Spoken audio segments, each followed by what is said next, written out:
বরিশাল বিভাগে এবছর ৬২,০০০ হেক্টর জমিতে তরমুজের আবাদ হয়েছে, যা গত বছরের তুলনায় ৮,০০০ হেক্টর বেশি। অনাবাদি জমিতে এই চাষ লাভজনক হওয়ায় প্রতি বছরই উৎপাদন বাড়ছে।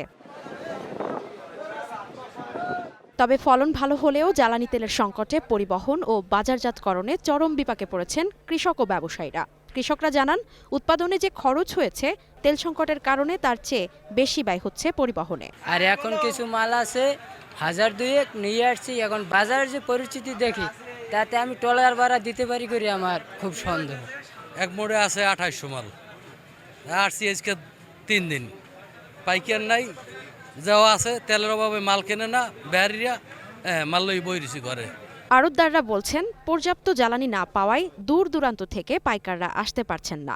দূর দেশ থেকে পাইকাররা আসে, নর্থ ব্যাংক তারা ট্রাক পাইতেছে না, গাড়ি ভাড়া ডাবল, তেল পাওয়া যাচ্ছে না, গাড়িওয়ালারা গাড়ি চালাতে পারতেছে না। ফল ব্যবসায়ী সমিতির মতে, কৃষকরা মাঠ থেকে ফল কাটলেও সময় মতো গাড়ি পাচ্ছেন না, ফলে উভয় পক্ষই লোকসানের মুখে। তারা এখান থেকে নিয়ে আসে আমাদের এখান থেকে যে পাইকাররা কিনে, এই পাইকাররা গাড়ি পাচ্ছে না তেলের জন্য।